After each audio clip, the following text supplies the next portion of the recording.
Super star Rajinikanth இப்போ jail 2 படத்தில் நடித்து கொண்டிருக்காரு. தொடர்ந்து ஜெயிலு 2 படத்துடைய டப்பிங் ஒர்க்ஸ் தற்போது போய்கொண்டிருக்கு. அதில் சில சீன்கள் சூப்பர் ஸ்டார் ரஜினிகாந்துக்கு முழு திருப்தி அளிக்கலையாம். அதனால தான் மறுபடியும் ரீஷூட் பண்ணிகிட்ருக்காரு சூப்பர் ஸ்டார் ரஜினிகாந்த்.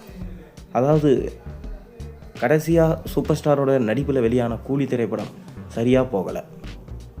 இதனால் சூப்பர் ஸ்டார் மீது பல விமர்சனங்கள் வைக்கப்பட்டன.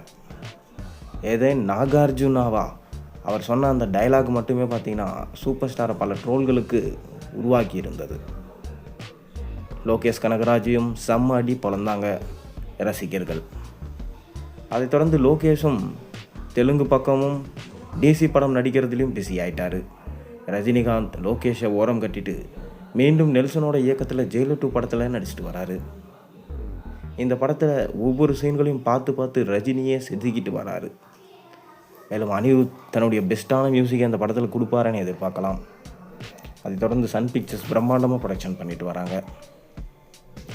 இந்த வருஷம் ஆகஸ்ட் மாதம் இந்த படம் வெளியாகும் என நம்பலாம். மேலும் இந்த படத்தில் சூப்பர் ஸ்டாரோடு சேர்ந்து மோகன்லால், சிவராஜ்குமார், ஜாக்கி ஷெராப், சுனில், தமன்னா, யோகி பாபு, ரெடின் கின்ஸ்லி, ரம்யா கிருஷ்ணன், வசந்த் ரவி, மிர்னா மேனன், விஜய் சேதுபதி, சுராஜ் வெஞ்சமுடு, மிதுன் சக்கரவர்த்தி, நேரா ஃபர்தோக்கி, ஷாருக் கான், பாலையா போன்ற மிக முக்கியமான பிரபலங்கள் நடிப்பதாக சொல்லப்படுது. மேலும் மலையாளத்திலிருந்து பல முக்கியமான நடிகர்கள் இந்த படத்தில் இருக்கிறதாகவும் ஒரு பெரிய ஸ்டார் காஸ்டோட இந்த படம் பேன் இந்தியன் படமாக எடுக்கப்பட்டு வருவதாகவும் சொல்லப்படுது. இந்த படத்துடைய ஃபஸ்ட்டு சிங்கிள் சாங்காகவும் ட்ரெய்லருக்காகவும் ரசிகர்கள் வெயிட் பண்ணி காத்து கொண்டிருக்காங்க. மேலும் இன்னும் 2 மாதங்கள் தான் இந்த படத்தோட ரிலீஸுக்கு இருக்குது.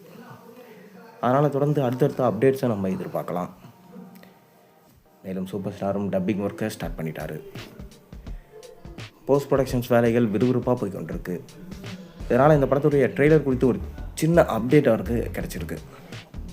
அதாவது இந்த ட்ரெய்லரில் சூப்பர் ஸ்டாரோடு சேர்ந்து இருக்கிற அனைத்து பிரபலங்களையும் காட்டுற விதமாக இந்த ட்ரெய்லர் இருக்குமா. 2 நிமிஷம் 30 செகண்ட் டியூரேஷன் இருக்கிற இந்த ட்ரெய்லர் அடுத்த மாதம் வெளியிட்டால் நல்லாயிருக்கும் என படக்குழு விரும்புகிறாங்களாம். ஏனென்றால் ஜனநாயகன் படம் அடுத்த மாதம் வெளியாகும் என சொல்லப்படுது. அதற்கு போட்டியாக தான் நெல்சன் இந்த ட்ரெய்லரை இறக்க திட்டமிட்டிருக்காரு. ஒரு பக்கம் ரஜினி மற்றும் விஜய் இருவருக்கும் நடுவில் சுமூகமான உறவு இல்லை என சொல்லப்படுது. ஆனாலும் ரஜினி அதற்கான விளக்கத்தை தன்னுடைய பேட்டியில் கொடுத்துட்டாரு. மேலும் விஜய் அவர்களுக்கு வாழ்த்துக்கள். 2 வருஷம் அவருக்கு டைம் கொடுத்தீங்கன்னா கண்டிப்பாக நல்ல ஆட்சியை கொடுப்பார் என நம்புகிறேன் என ரஜினி சொல்லியிருந்தார். மேலும் விஜயும் ரஜினி அவர்களுக்கு நன்றி சொல்லியிருந்தார். இப்போ ஜெயிலு 2 படத்துடைய அடுத்த அப்டேட்ஸ் என்ன என்பதை ரசிகர்கள் பொறுத்திருந்து காத்து கொண்டிருக்காங்க. நம்மளும் வெயிட் பண்ணி பார்ப்போம் என்ன நடக்குதுன்னு.